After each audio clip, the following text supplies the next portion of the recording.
Also, make sure to keep a Shri Yantra, which is a sacred mandala, in your room where you practice the yoga. If you don't have a Shri Yantra available, don't worry. We are projecting it in the background of our acharyas. Now settle down on your yoga mat and get ready for the ritual of yoga. Sit straight with your head, neck and spine in a straight line. Join your hands in Namaskara Mudra in front of your heart center. Close your eyes. Visualize Swamiji in your inner space as we chant the Sadguru Vandanam. Nityanandam Paramasukadam Kevalam Jnanamurtim Dvandva.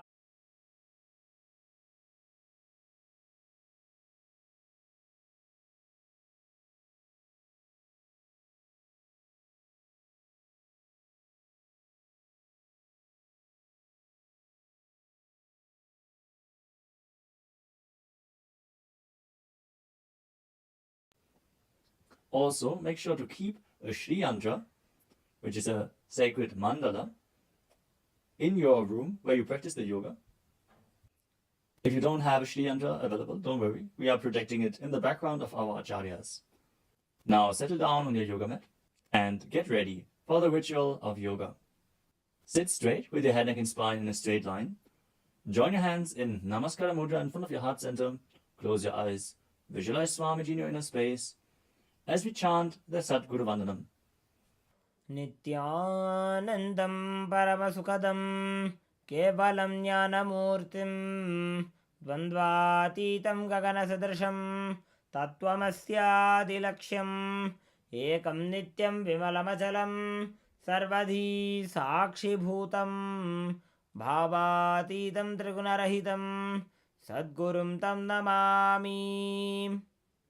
Next, we are going to chant the Shiva Mula mantra. Om Ham Haum Shivaya Namaha 11 times. Please follow along internally. Om Ham Haum Shivaya Namaha. Om Ham Haum Shivaya Namaha. Om Ham Haum Shivaya Namaha. Om Ham Haum Shivaya Namaha. Om Ham Haum Shivaya Namaha. Om Ham Haum Shivaya Namaha. Om Ham Haum Shivaya Namaha. Om Ham Haum Shivaya Namaha. Om Ham Haum Shivaya Namaha. Om Ham Haum Shivaya Namaha. Om Ham Haum Shivaya Namaha. We will be performing the Tadvachamanam, the ritualistic cleansing. Now keep your hand, the right hand, in the shape of a cow's ear in the Gokarana Mudra, as our acharyas are demonstrating. Then take an udani of water, pour it into your right palm. We're going to chant a mantra thrice. Each time, sip the water from the bottom of your palm whenever the word Swadha is chanted. Om Atmatattvam Shodhayami Swadham. Take another udani of water. Om Vidyatattvam Shodhayami Swadham. Pour another udani of water into your palm. Om Shivadattvam Shodhayami Swadham. Now wash your right hand with the water from the Panchapatram and wipe your lips twice with the bottom of your thumb as we chant. Om Ham Hridayaya Namaha. Now wash your hand again. With the index, middle and ring fingers joined together, touch above the upper lip and below the lower lip. Wash your hand again. With the index fingers and thumbs joined together, touch the right nostril, the left nostril. And with the ring finger and thumb joined together, touch the right eye, left eye, and the right ear and the left ear. Wash your hand again. With the little finger and thumb joined together, touch the navel, the right chest and the left chest.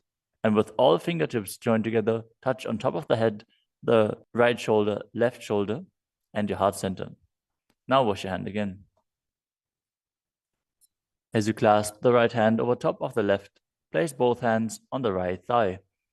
Set the Sankalpa, the conscious resolution, what it is that you want to manifest today in today's Nityananda Yoga session as we chant the Sankalpa mantra.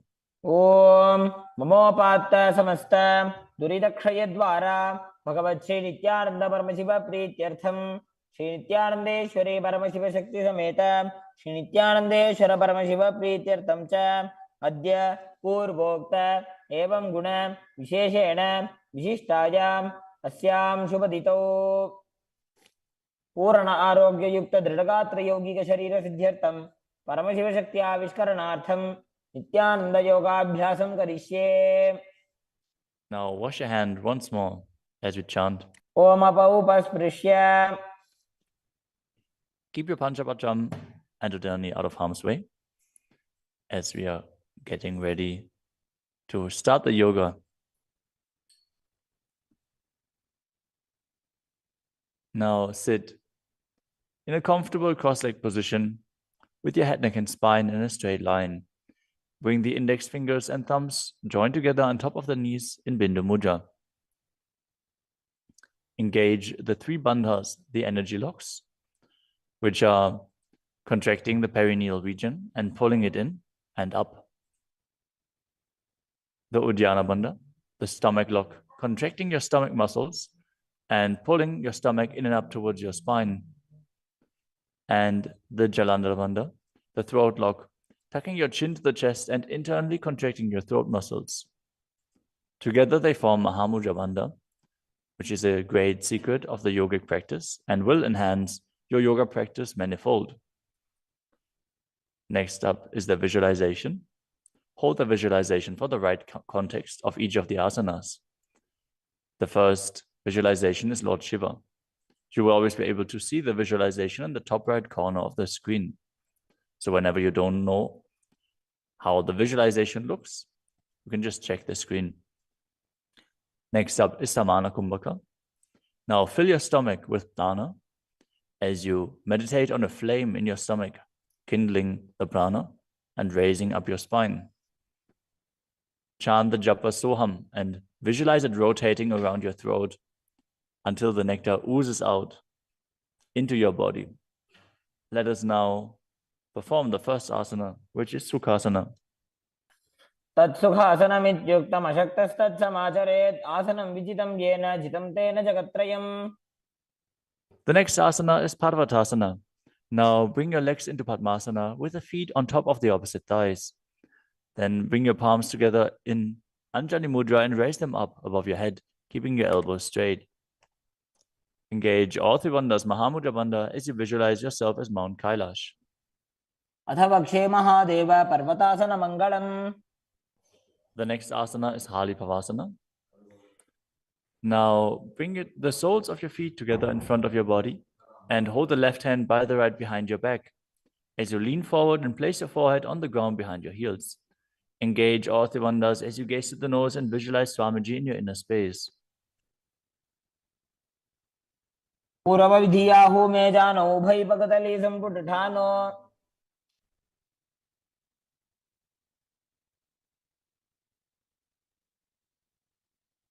The next asana is Nagi Pavasana.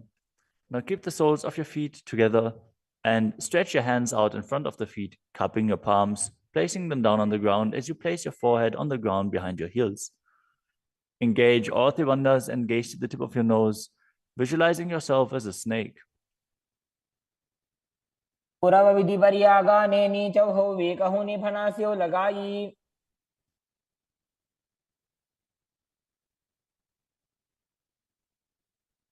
Next up is Kokilasana. Now hold the big toes with the index and middle fingers in Prana Mudra. Then raise the legs up straight and then cross them into Padmasana, leaning forward and down onto your elbows. Engage all three bandhas as you visualize yourself as a bird. स्थान्यदासनं वक्ष्ये yen Sidho भवेन्नरः. The next asana is Neti Asana. Now place one ankle on top of the opposite knee as you hold onto the opposite elbows. Engage all three bandhas, rotate your arms in a circle and gaze to the nose, visualizing Swamiji in your inner space, and after some time change the direction of the movement. घोड़ा बामा पादकी आशमाहिली सोये दक्षचरण को वार लोता परिकुल्फ समोय.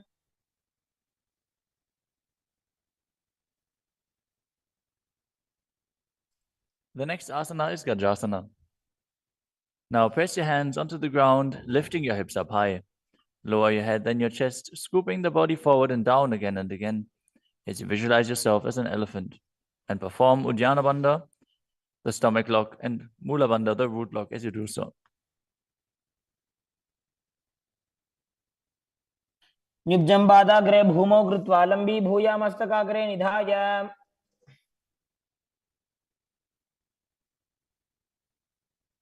The next asana is Vrikshasana. From the same position, alternate pressing the heel of one foot into the ground while lifting the other heel up. Visualize yourself as a bear as you keep Uddiyana Bandha and Mula Bandha engaged. एकैकं पादमाकुञ्च्य गजासनं कुर्यात् वृक्षासनं भवति. The next asana is Vaishyasana. Now stand tall on the mat with the tips of the on the tips of the big toes, with all other toes raised off the ground. As you keep your head, neck, and spine in a straight line, and bring your index, middle, and ring fingers to the heart center in Hridaya Mudra. Visualize Swamiji in your inner space and perform Uddiyana Bandha and Mula Bandha. केशेन पादयुगलं बद्ध्वा तिष्ठेत दोमुखः.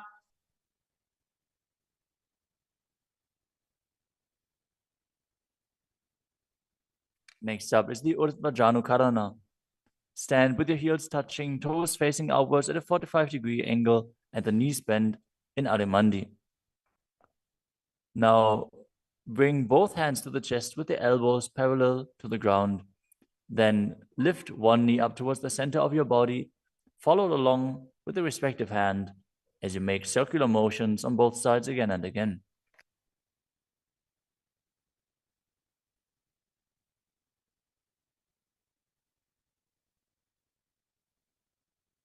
The next asana is Balalingasana. Now interlace your fingers from the outside in Sarvashankari Mudra and hold on to one knee, pulling it up towards your chest. Keep your head, neck, and spine in a straight line and visualize yourself holding a baby as you engage all three bandhas, Mahamudra Bandha.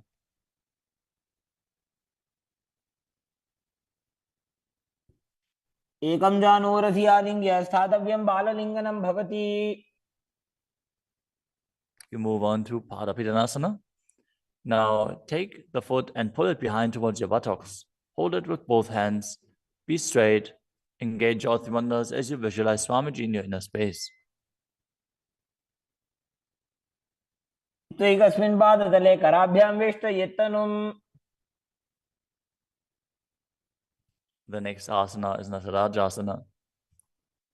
Standing on one leg, hold on to one foot and extend it backwards as you lean forward and stretch your arm out in front in Bindu Mudra with the index finger and thumb touching as you visualize yourself dancing as Lord Nataraja and perform the Mula Bandha.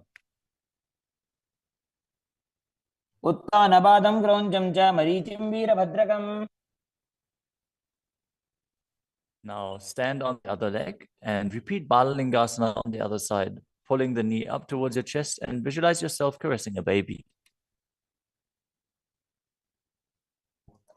एकं जानूरधियालिङ्ग्य स्थातव्यं बाललिङ्गनं भवति. Now repeat Padapidanasana on the other side. Pull the other foot towards your buttocks and visualize Swamiji in your inner space, engaging all three bandhas. स्थित्वा एकस्मिन् पादतले कराभ्यां वेष्टयेत्तनुम्. Now repeat Natarajasana on the other side, visualizing yourself as Lord Nataraja. उत्तानपादं क्रौञ्चं च मरीचिं वीरभद्रकम्.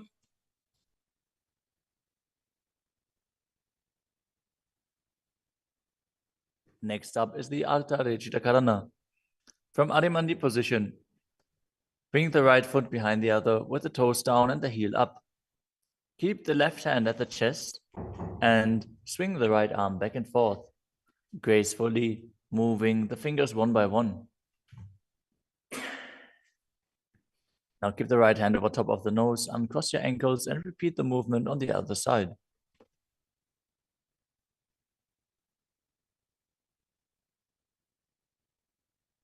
Next up is the skeleton dance. Now visualize yourself as a skeleton as you shake your body intensely.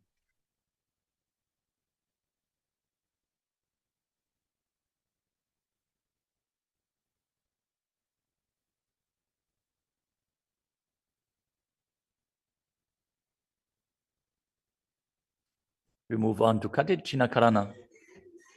From Adimandi, with the heels together, toes pointing outwards and the knees bent, bring your hands above your head with the arms crossed, palms facing backwards.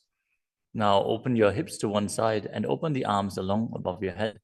Return to the center and repeat the movement on both sides again and again.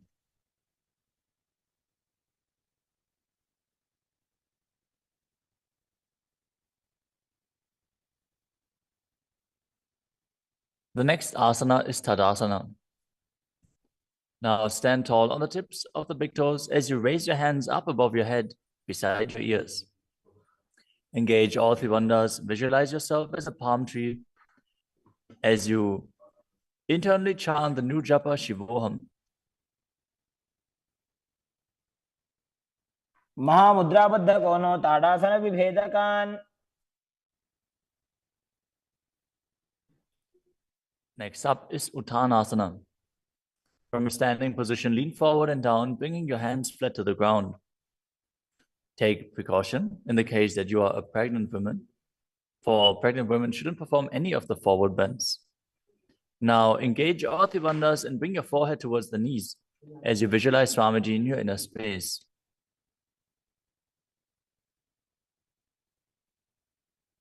महामुद्राबद्ध कोनो ताड़ासन विभेदकान्. The next asana is Tadakshvasana, the plank position.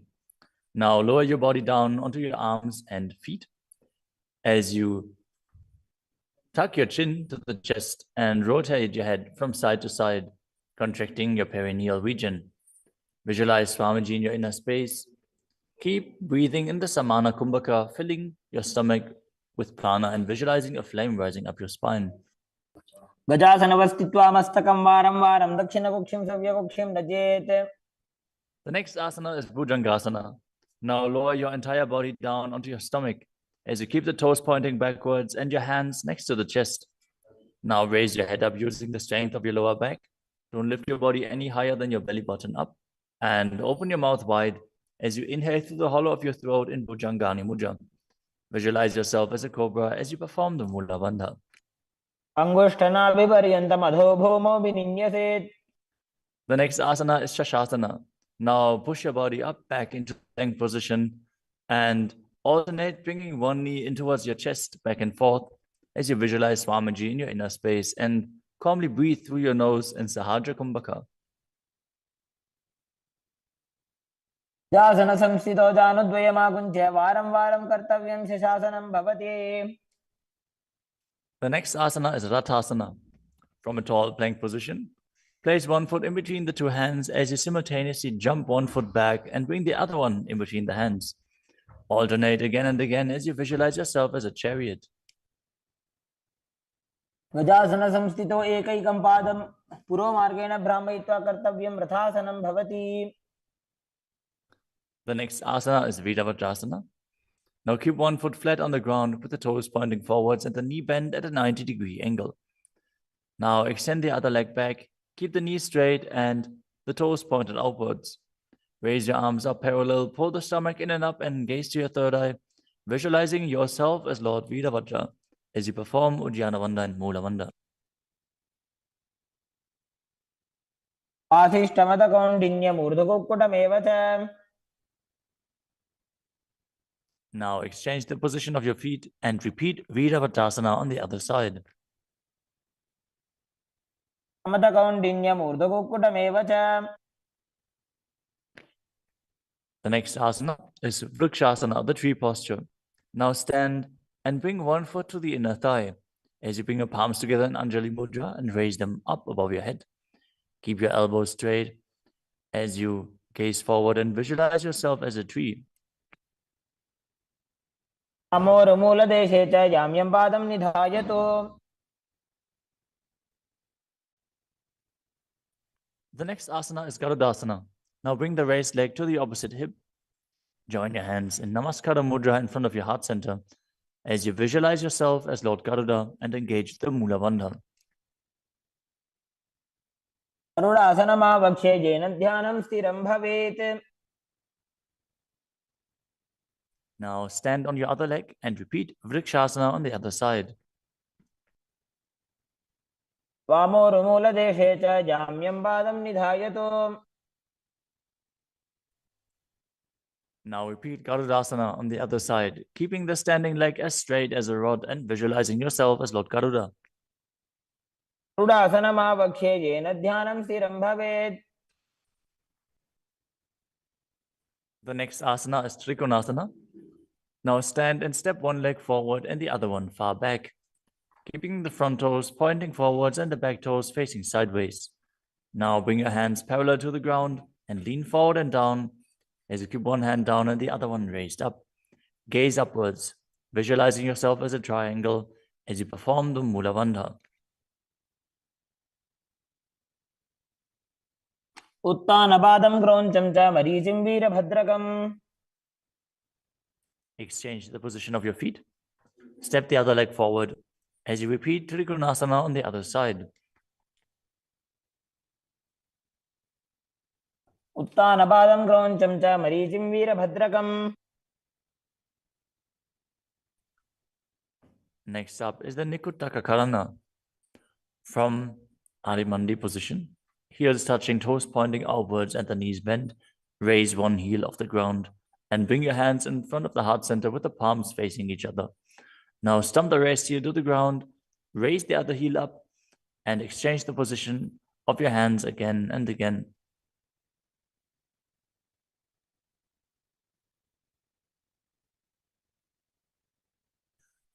The next asana is Angushtasana.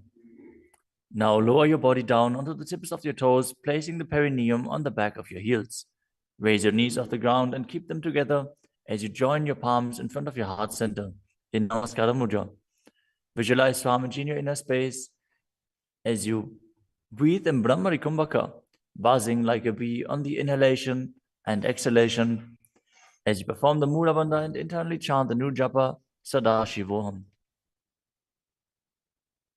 बन्धासनमित्याहुः गोरक्षासनमेव च.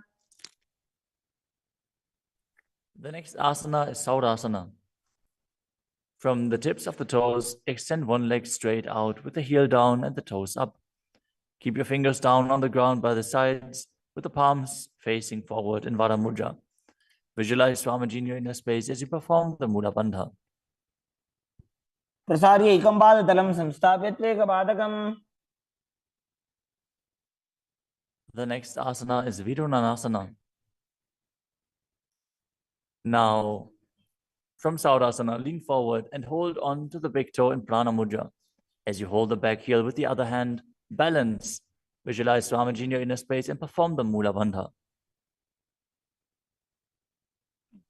गुल्फस्थितो पादमेकं प्रसार्य तत्पादाग्रं संस्पृश्य तत्करेण. Now exchange the position of your feet. Stretch the other leg forward as you repeat Saurasana on the other side. प्रसार्य एकं पादतलं संस्थाप्य त्वेकपादकम्. Now again, lean forward and down, holding on to the front foot and the back heel. Repeating Vidunanasana on the other side. स्थितो पादमेकं प्रसार्य तत्पादाग्रं संस्पृश्य तत्करेण. The next asana is Brahmajarankushasana. As you keep the toes on the ground and the perineum placed on top of the heels, which are raised off the ground, keep a gap between your legs and place the back of your hands on top of the respective knees. Contract the perineal region and tuck your chin to the chest as you gaze in between the two hands in Shambhavi Mudra, with eyes opened wide, unblinking, actually gazing within. As you visualize Swamiji within and perform the Jalandhara Bandha and Mula Bandha. दो भणा पानी होय वैसे एड़ी mail रघुदानी वैसे. The next asana is Kapilasana. Now drop your knees to the ground with the toes tucked behind, sitting your perineum on the heels. As you keep your hands on top of the respective thighs and pull your stomach in and up, contract the perineal region, gaze to the tip of the nose and visualize yourself as Sage Kapila Muni. उभय पगदली समटारावे तिनकी Mahuli core मिलावे.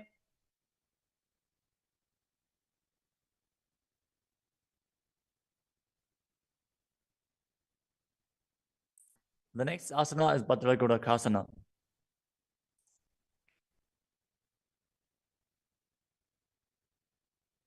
Maintain the same position as you shift your gaze up to the third eye. Visualize Swamiji in your inner space as you buzz like a bee in Brahmari Kumbhaka.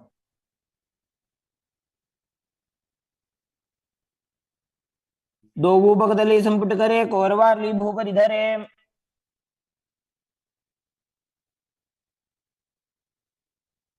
The next asana is Suryasana. Now sit with your toes tucked, perineum placed on top of the raised heels as you bring your thumbs and little fingers together in Padma Mudra, opening up the palms resembling a lotus flower. Now raise your hands up above your head as you gaze up in between the gap between the palms, visualizing yourself as Lord Surya.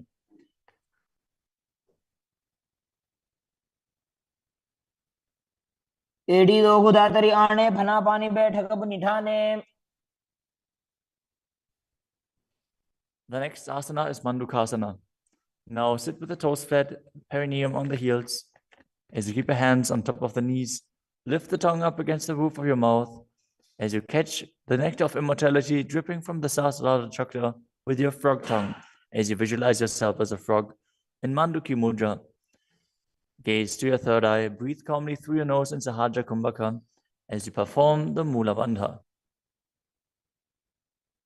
पादतलौ पृष्ठदेशे अंगुष्ठे द्वे च संस्पृशेत्.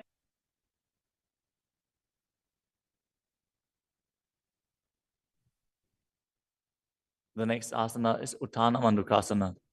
Maintain the same sitting posture, but bring your hands behind your back, holding onto the opposite shoulders. Gaze to your third eye, visualize yourself as a frog as you keep your tongue pressed against the palate of your mouth in Manduki Mudra. Perform Uddiyana Bandha and Mula Bandha as you do so.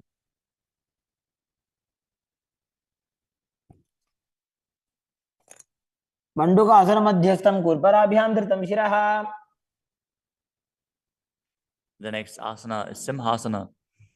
Now cross your ankles and sit on your feet.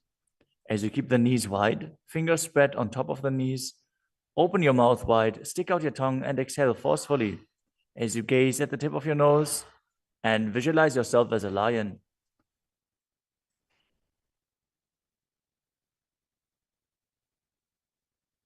दक्षिणं सव्यगुल्फेन दक्षिणेन ततेतरम्. The next asana is Bhadrasana. Now sit with your heels under the perineum, the knees open wide, then cross your hands behind your back and hold onto the big toes in Prana Mudra. As you gaze at the tip of your nose, visualize Swamiji in your inner space and return to buzzing like a bee in Brahmari Kumbhaka. गुल्फौ च वृषणस्याधो व्युत्क्रमेण समाहितः. The next asana is Kakapusandi Asana. Now squat and keep the feet flat on the ground as you keep your knees opened wide and bring your arms in and around the raised knees. Interlace your fingers behind your back if you can. As you visualize yourself as a crow and gaze to the tip of your nose as you engage the Mula Bandha.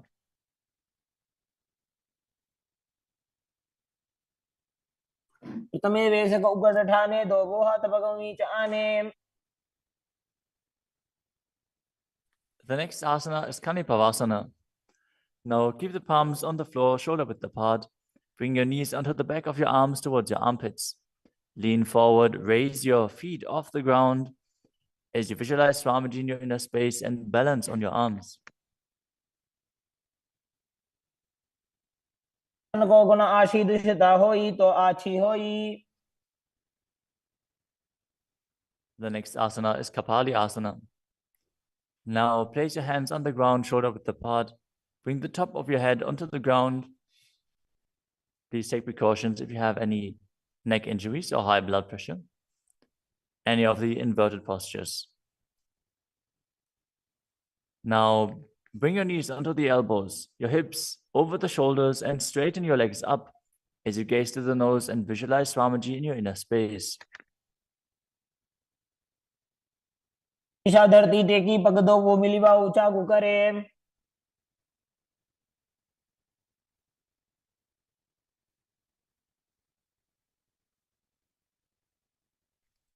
The next asana is Parshvamayurasana. Now squat on the toes with the legs together, twist your body and place both hands to the side as you align your elbows with the knee and hip and lean onto your arms, balance, extending your legs to the side. Gaze to your third eye as you visualize yourself as a peacock and exhale fully in Rechaka Kumbhaka as you hold your breath in the exhaled state. Perform the Mula Bandha as you do so.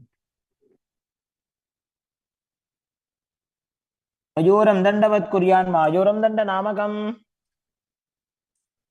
Now, twist your body in the other direction and repeat Parshvamayurasana on the other side. मयूरं दंडवत् कुर्यान् मायूरं दंडनामकम्. The next asana is Bhairaganathasana. Now place both hands on the ground, shoulder width apart. Stretch your legs back straight into Tadakshvasana, the plank position. As you step one foot outside the respective shoulder and bring it in between the two hands. Gaze to your third eye. Visualize yourself as Lord Kala Bhairava. As you breathe in your Chakra Kumbhaka and perform the Mula Bandha. आसन की गुण पीति जागी.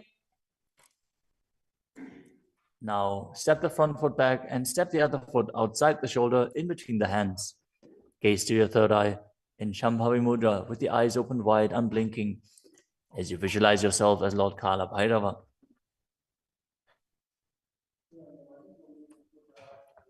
आसन को गुण पीति जाई. The next asana is Unmukha Pitasana. From Tadakshvasana, the plank position, bring your forearms down on the ground. As you walk your feet forward, raising your hips, lift your chest and head up and gaze to your third eye, visualizing Swamiji in your inner space.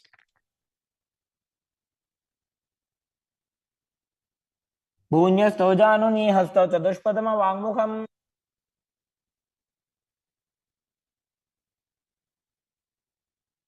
The next asana is Vashishthasana. From Tadakshvasana, rotate your body onto one hand and raise the opposite hand up. Keep the balancing hand directly beneath your shoulder as you raise your hips and gaze up towards the sky, visualizing yourself as Sage Vashishta as you perform the Mula Bandha. ऊर्ध्वकुक्कुटवासिष्ठ मरीचिहलमत्स्यकम्. Now twist your body in the other direction. Balance on the other hand as you repeat Vashishthasana.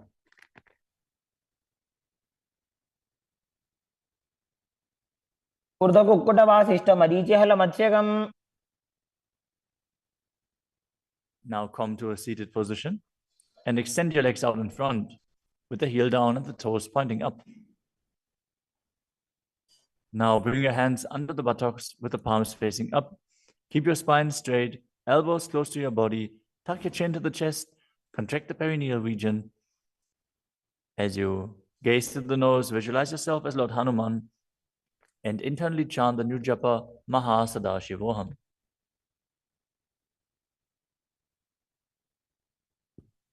दो Booker की उभय हथेली कोरवारली मैले भेली.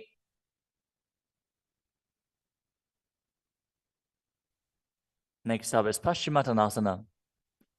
Now visualize Swamiji in your inner space as you lean forward and down, holding onto the big toes in Prana Mudra. Perform Mahamudra Bandha, all three bandhas engaged, and exhale all the air from your lungs in the Chakra Kumbhaka. जानो Burrill लाटन्तो पश्चिमं दानमुच्यते. The next asana is Ugrasana.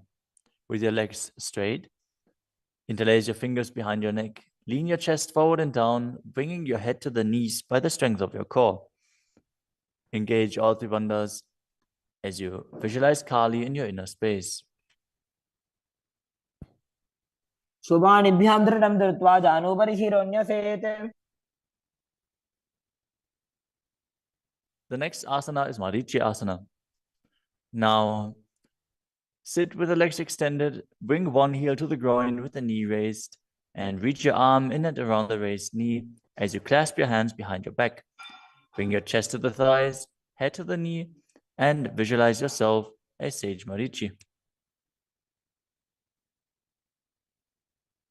उत्तानपादं क्रौञ्चं च मरीचिं वीरभद्रकम्.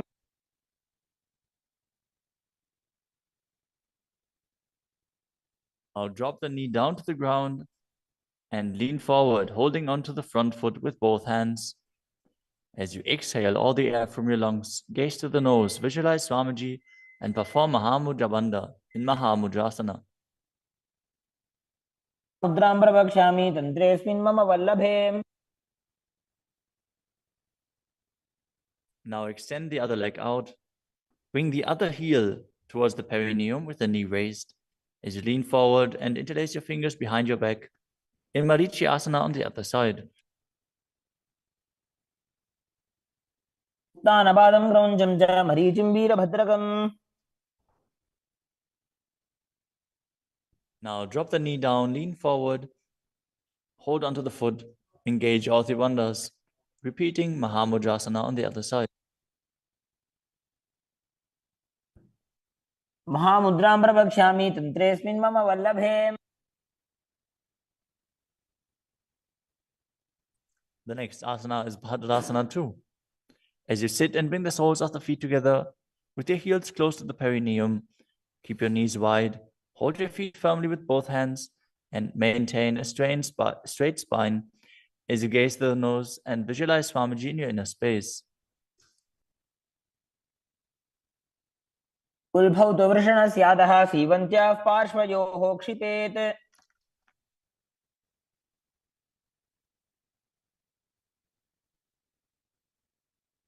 The next asana is Gvalipavasana. From Bhadrasana, extend your feet away from your body. Keep the toes together, heels apart, knees wide open. As you place your hands on the respective knees, tuck your chin to the chest and gaze to the nose. Visualize Swamiji in your inner space. Perform the Jalandhara Bandha and Mula Bandha. ध्रुवचरपट चौक कखियो सोजी वाही विधियो की जे सोई. The next asana is Joni Asana. Now sit, keep the soles of the feet together and the heels close to your perineum as you visualize the Yoni Mandala, which is projected on the screen. Now hold the soles of the feet as you lean forward and down and bring the forehead to the feet as you gaze to the nose and perform the Mula Bandha. दोवो बगदली संपुट करे एड़ी मेड़ के ढिंग धरे.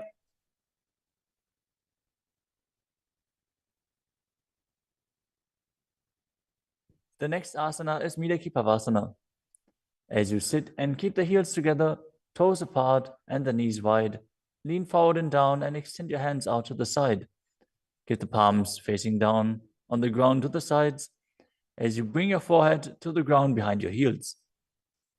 Gaze to your nose, visualize Swamiji and perform the Mula Bandha.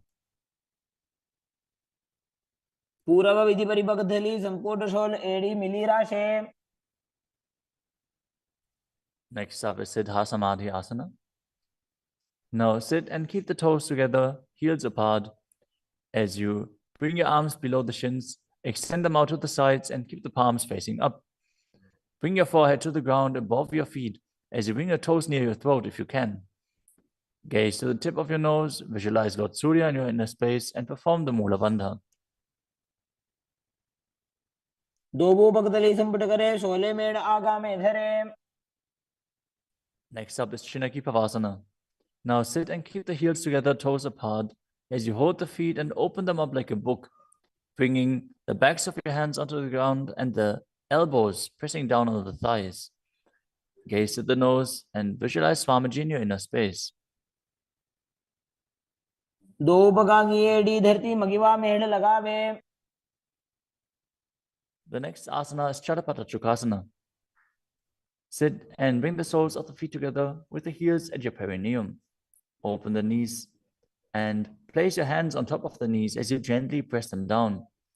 Pull your stomach in and up, gaze to your third eye as you visualize Swamiji in your inner space. दोवो बगदली संपुट धारे आगा ने कर jar पसारे.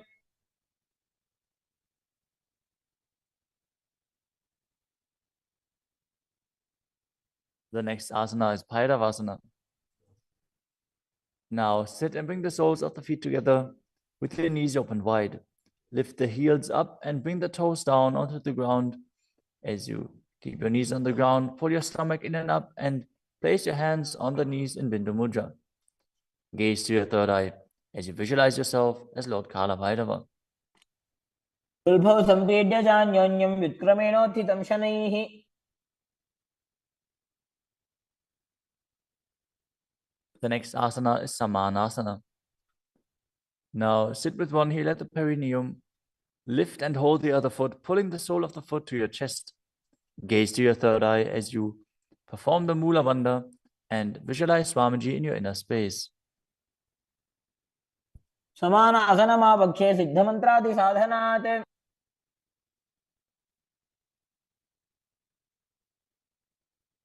The next asana is Apanasana. As you sit, place one leg on top of the respective shoulder and raise the other foot upwards and straight. Keep the hands on the ground to the sides as you gaze to your third eye and visualize Swamiji in your inner space. परं पादमेकञ्च स्कन्धे चारोऽपि यत्नतः. Now repeat Samanasana on the other side. Bring the other heel towards your perineum and pull the opposite foot towards your chest. समानासनमावक्षे सिद्धमन्त्रादिसाधनात्.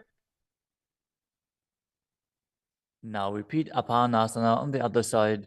Bring the other leg over top of the respective shoulder, extending the opposite leg forward and up.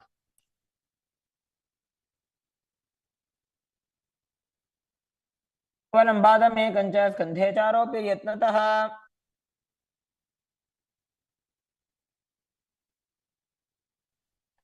Next up is Gomukhasana. Now sit and cross one leg over the other, aligning the knees at the center of your body with the feet by the opposite hips. Place both hands on top of the stacked knees as you gaze to the nose, visualize the face of a cow, and perform the Mula Bandha. Start breathing in Siddhkari Kumbhaka, pressing your tongue against the palate of your mouth without touching the teeth and hissing through your teeth while inhaling. Internally chant the new japa Om Nityanandoham. सर्वे दक्षिणगुल्फं तु पृष्ठपार्श्वे नियोजयेत्. The next asana is Anasuyasana. Now maintain the same posture. Hold on to the big toes of the feet in Prana Mudra as you gaze to the tip of your nose and visualize yourself as Rishika Anasuya. Engage Uddiyana Bandha and Mula Bandha. दक्षिण गोड़ों नीचे उठाने, बाहों ताके ऊपर आने. Maintain the same position. Interlace your fingers behind your back and lean forward and down as you bring your chin over the knees, the nose towards the ground, and visualize yourself as Rishika Anasuya in Anasuyasana too. जीमणा गोदा की संधि, उपरिड़ा वागोड़ा की संधि. The next asana is Garudasana too.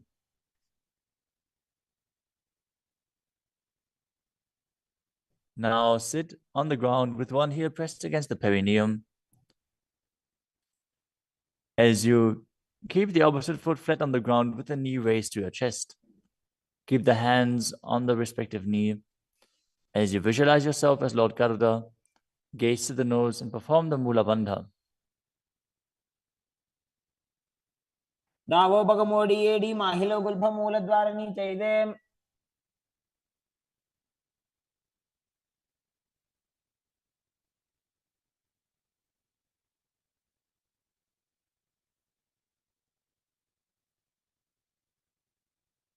The next asana is Naradasana. Now sit and place your perineum on top of one heel as you interlace your fingers behind your neck and twist your elbows outside of the raised knee. Gaze to your third eye and visualize yourself as Narada as you perform the Mula Bandha. पिष्टि जवाम पगदली केरी भूपरिता हिलगा बेफेरी. Next up is Matsya Pitakasana. Now place one foot on top of the opposite thigh. Wrap the respective arm around the knee, holding onto the opposite shin as you hold the big toes with the other hand in Prana Mudra. Visualize yourself as Matsya, the fish avatar of Lord Vishnu, as you perform the Mula Bandha. नवामांगुष्टन्तो गृहीतं मत्स्य पीठकम्.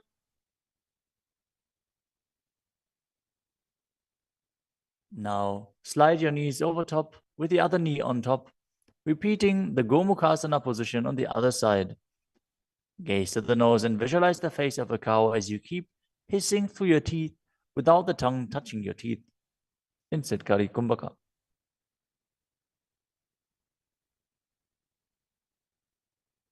सर्वे दक्षिणगुल्फं तु पृष्ठपार्श्वे नियोजयेत्.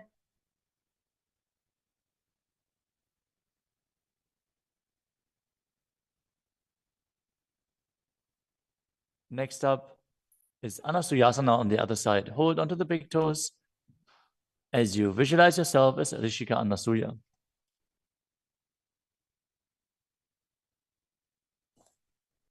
दक्षिण कोड़ो नीचे उठाने wow तागे ऊपर आने.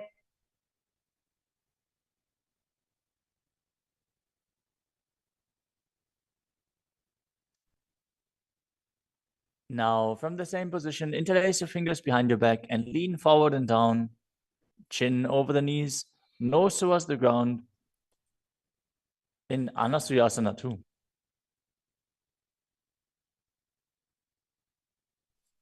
जीमणा गोदा की संधि उपरिड़ा वा गोड़ा की संधि.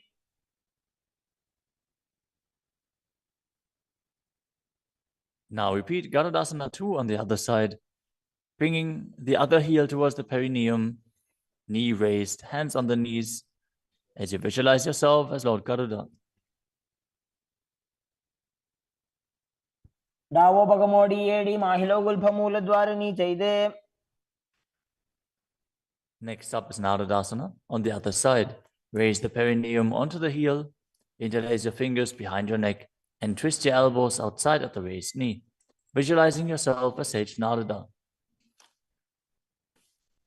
पिष्टि जवाम पगदली केरी भूपरिता हिलगा वे फेरी.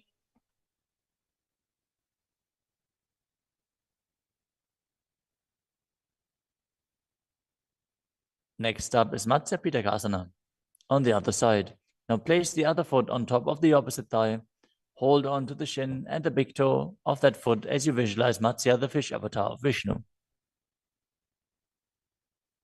वामेन वामांगुष्टन्तो गृहीतं मत्स्य पीठकम्. Next up is Matsindrasana. Now place one foot on top of the opposite thighs as you place the opposite foot on the ground, flat. Twist and bring the elbow outside of the raised knee. Keep your raised arm by the neck. Turn your head back and gaze to your third eye, visualizing Matsyendranath, the great sage and master of Hatha Yoga. उदरं पश्चिमाभासं कृत्वा तिष्ठति यत्नतः.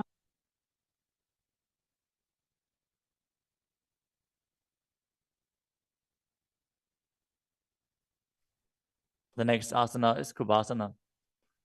From Matsyendrasana, twist and bring your elbow outside of the raised knee as you extend your hand down to the foot, keeping the opposite hand at the respective ear. Twist your body back.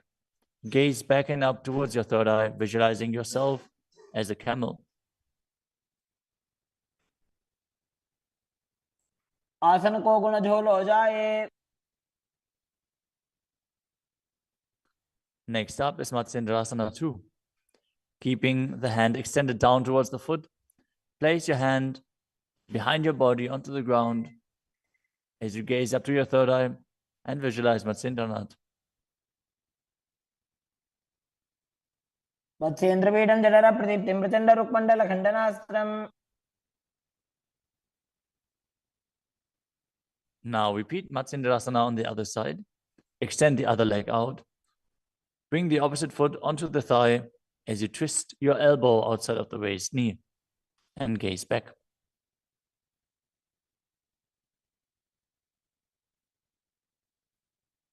उदरं पश्चिमाभासं कृत्वा तिष्ठति यत्नतः.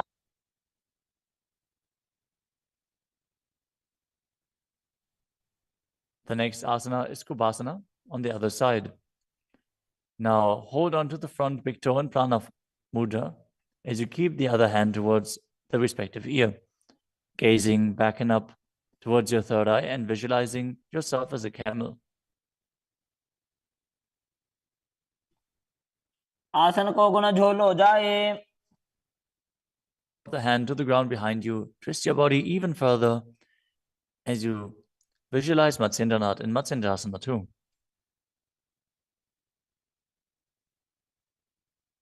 मत्स्येन्द्रपीठं जठर प्रदीप्तिं प्रचण्ड रुक्मण्डल खण्डनास्त्रम्. The next asana is Padmasana. Now place your feet on top of the opposite thighs as you keep your palms flat on the respective knees. Engage all three bandhas, Mahamudra Bandha, as you gaze to the tip of your nose. visualize yourself as Lord Shiva. Breathe in Sitali Kumbhaka, now pressing your tongue against the back of the teeth, hissing while inhaling as you internally chant the new japa Om Nityananda Mahasada-Shivoham. आसनं द्विविधं प्रोक्तं पद्मवज्रासनं तथा. The next asana is Padmasana too. As you sit in Padmasana, cross your hands in front of your body and hold onto the big toes in Prana Mudra.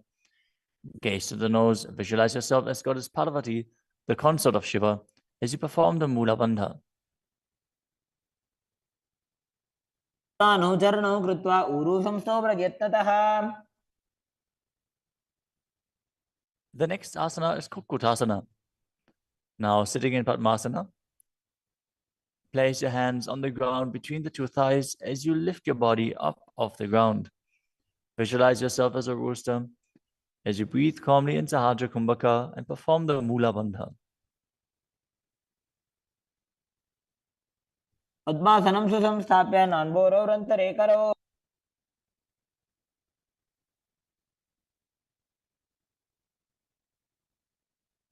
The next asana is Baddha Keki Asana. From Padmasana, raise up onto the knees as you bring your hands flat on the ground with the fingers pointing backwards. Keep the elbows together, press them against the navel, and then lean forward. Find balance and extend your knees up off the ground. Visualize Swamiji in your inner space as you perform the Mula Bandha.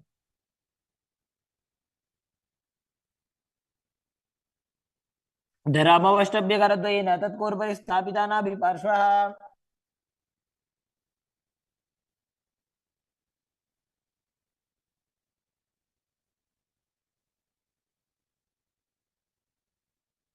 The next asana is Mayurasana. While on your knees, place your palms on the ground with the fingers pointing backwards. Keep your elbows at the navel, lean back, lean forward, find balance, and extend your legs up off the ground, visualizing yourself as a peacock as you perform the Sahajra Kumbhaka and engage the Mula Bandha.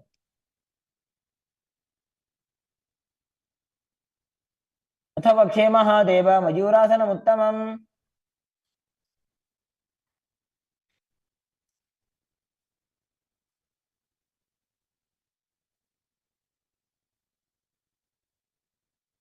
Next up is Makarasana.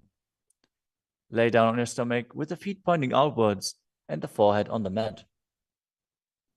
Interlace your fingers behind your neck as you visualize yourself as a crocodile and perform the Mula Bandha. अध्यासशेते हृदयं निधाय भूमौ च पादौ च प्रसाद्यमानौ.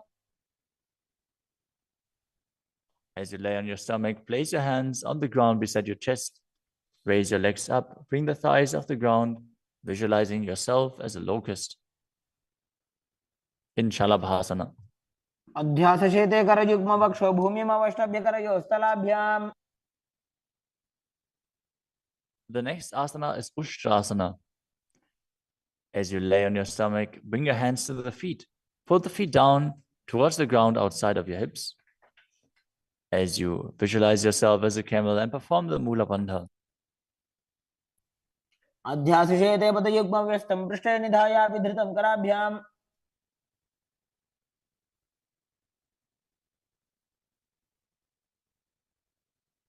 The next asana is Dhanurasana.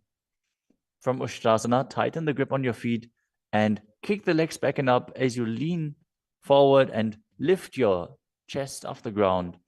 Gaze up to your third eye and visualize yourself as Pinaka, Lord Shiva's bow. Perform the Mula Bandha as you do so.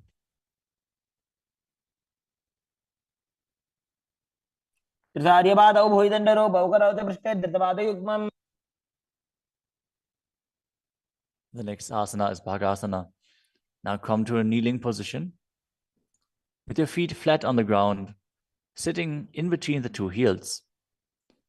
Place your hands on top of the knees. Visualize Swamiji in your inner space. Breathe calmly through your nose in Sahajra Kumbhaka. As you gaze to your third eye, contract the perineal region in Mula Bandha and internally chant Om Nityananda Paramashivoham. उल्टा मोड़ी पाओ तो वैसे बहुरो जुगते करे कैसे. The next asana is Gohi Asana. From the kneeling position, place your elbows on the ground, shoulder width apart. As you interlace your fingers, bring your head towards the ground and hold it with your hands. Now raise your hips up. Walk your feet forward until your hips align with your shoulders. And then raise your legs up off the ground and pull the knees close to your chest. Try to touch your chin with the knees as you roll your body up in the inverted posture. Gaze to the nose and visualize Swamiji in your inner space. दो हाथ की कहुनी जोई पुनः कलाजी जाने दोई. Now, from Gohi Asana, extend your legs up straight into Shirshasana. Gaze to the nose and visualize Swamiji in your inner space as you perform the Mula Bandha. विपरीतं मण्डलं च द्विधैव विदितं हिनः. Gently lower your body down and come to a seated posture. Now sit with your hands behind your calves and stretch your legs up. Bring your forehead to the knees as you come to a vertical position with your legs. Visualize Swamiji in your inner space and perform the Bhastika Kumbhaka, rapidly exhaling from your diaphragm, pushing the air out without inhaling, like the bellows of a blacksmith. We're going to perform Bhastika Kumbhaka for the next few asanas, so keep your core engaged and rapidly breathe through your nose. दो हाथ पग बाहर आने घोड़ा तरे का कसी ठाने. The next asana is Parikhasana. Now sit and extend your legs out and up at a 45-degree angle. Bring your hands behind. Hold the opposite shoulders as you keep the chest upright, legs straight, toes pointed. Gaze to your third eye as you visualize yourself as a mace.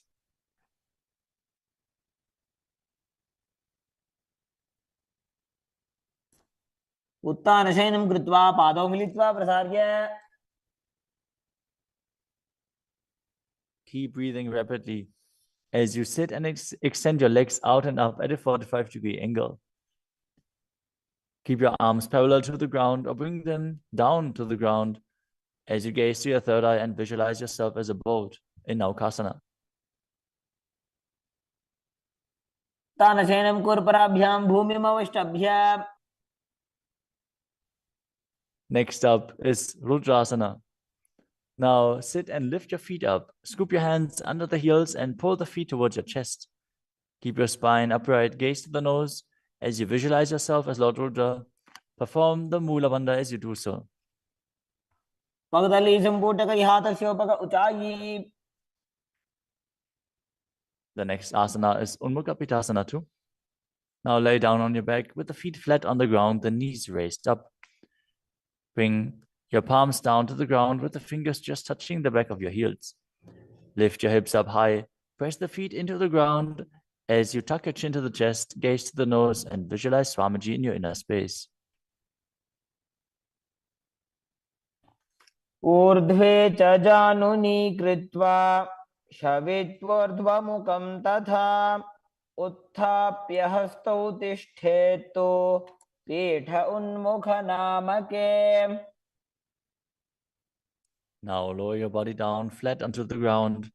Keep the palms facing up next to your hips.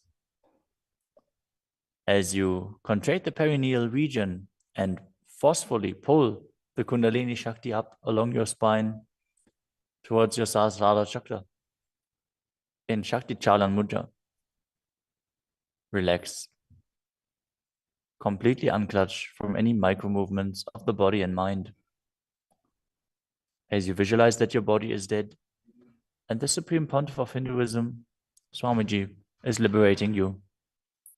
Internally chant the Mahavakya, Om Nityananda Paramashivoham.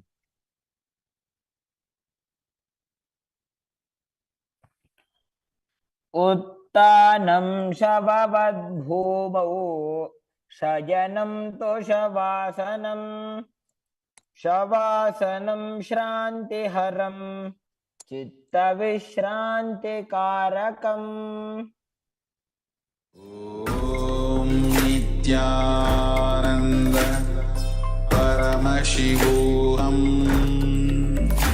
ॐ नित्यानन्द परमशिवोऽहम् ॐ नित्यानन्द परमशिवोऽहम् ॐ नित्यानन्द परमशिवोऽहम्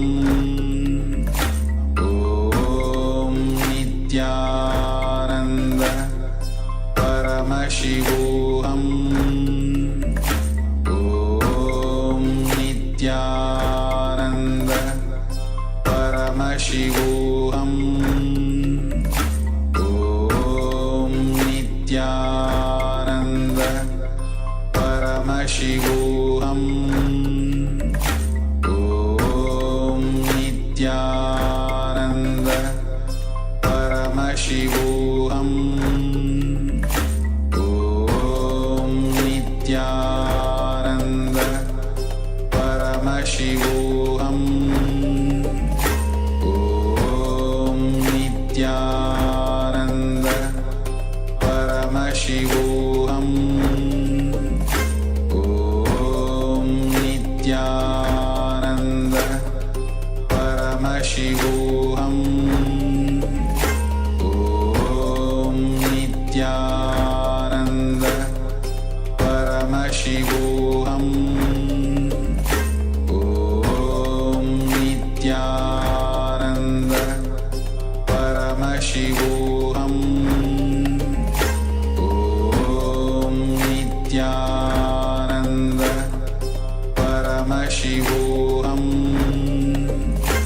ॐ नित्यानन्द परमशिवोऽहम् ॐ नित्यानन्द परमशिवोऽहम् ॐ नित्यानन्द परमशिवोऽहम् ॐ नित्यानन्द परमशिवोऽहम्. Now slowly return to your physical body. Start to wiggle your fingers and toes, your wrists and your ankles, your elbows and your knees. Pull your knees up towards your chest and rock your body from side to side as you return to a comfortable seated position.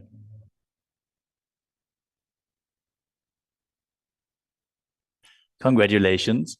You completed the first 108 asanas of the sequence, which are the Pratama Vinyasa Krama.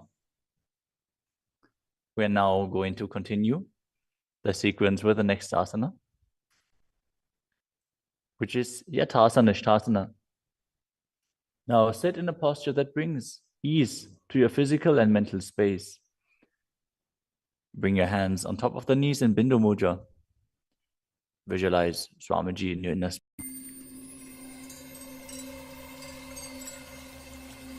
I welcome you all with my love and respect.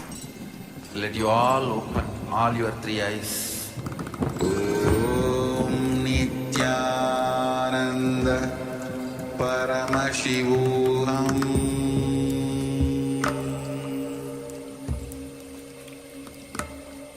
Om Nityananda Paramashivoham.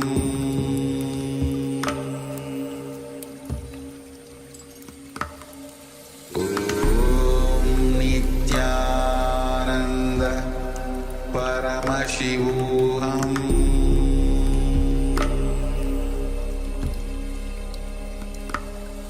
Om Nityananda Paramashivoham.